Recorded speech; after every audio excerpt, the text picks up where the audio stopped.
Hey everyone, I'm Emily Fraser. I'm the creator of Eccentriconis. I'm also the creator of Gallery, which will be coming out hopefully pretty soon. And I wanted to give you a little preview of how character creation works in Gallery so that when you get your hands on it, you know where to go. The book is still under construction. Most of its text has been finalized, save for editing, and a lot of its mechanics are already laid down in a way that's pretty satisfactory, so I don't think they're going to change dramatically from here, especially not this particular aspect. I'm pretty happy with how this is running, so I think I can take you through it without worrying too much about it having a dramatic change before the end. So, without further ado, this is how it works. Gallery is meant to be very pick-up and playable. The things that you figure out when you're going through here are kind of done as you progress, as opposed to kind of picking out a whole bunch of lists ahead of time. It's a lot less granular than HSD is, and a lot more, I have a few basic ideas and I'm ready to play. And then you will get more complex, more powerful options and a lot of variety of options as you progress rather than having to front load them all in your decision-making process. So character creation doesn't even really begin with picking any kind of stats or powers. It begins with picking an idea. So you start with your motif. There are 6 of them: equine, canine, feline, avian, reptile, and insect. Motifs are kind of a feeling. They're not necessarily a specific trope, and in fact, the fact that multiple people have different kind of ideas of what these might mean or be represented of is part of the game. Gallery is very much about individualization, and kind of expression. So if one person has one idea of what a canine is and another person has a different idea of what a canine is, that's fine and is in fact promoted within the game. The question here is which one of these kind of speaks to you and in what way. It could be aesthetically, it could be behaviorally, it could be any particular reputation or kind of a specific aspect. Maybe you like the freedom of flight that comes with a bird, or the speed that comes with a horse, or any number of other things. The specific unique beauty of like an insect or a reptile might appeal to you in some way, or you just kind of like the behaviors that come with some of them. However it is, if you find some personal attachment to it, that is your character's motif. And that's just a decision that you make. You don't have to check any boxes or pick anything else. You just go, okay, I choose feline, and you go from there.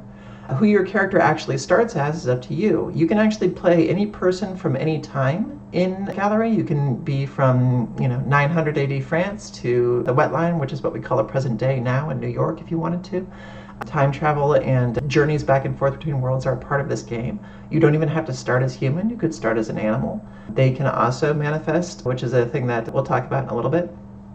And they don't have to be matching the animal that you pick here. Again, this is an individualization thing. When the animals actually kind of become muses, which is what you're playing in this game, they gain with them independence of thought, intelligence, and everything that goes with it. And how they associate with a certain motif is kind of up to them, even if it's not one that they share a species with. In much the same way that you don't see human on this list, because we're not specifically troping humans. The thing that you do after this is called selecting your light. So your light is sort of like a theme. This is a feeling that goes with your character when they are at their best, or their most desperate, or their most it's do or die time. This has a mechanical feature in the game where you can activate your light in order to do particularly special or amazing things in a moment, but it also is an opportunity for you and the table to discuss each other and a little bit of the kind of vibe and the energy of what you're bringing here. Maybe you have a backstory already, maybe you have a sketch or an idea, or maybe you don't, and the only thing that you've really got is, I like this energy. So what we actually sort of suggest in the document is to literally go down and pick songs. Have characters find songs that are sort of like, when the chips are down and we really need to win, and it is, I am extremely invested, this is the kind of energy that I'm going for.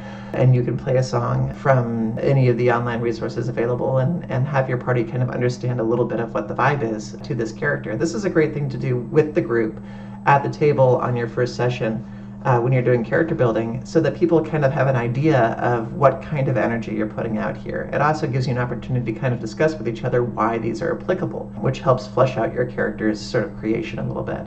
You don't need to figure out your backstory. That is actually done through the first several sessions of the game. We call it the prelude.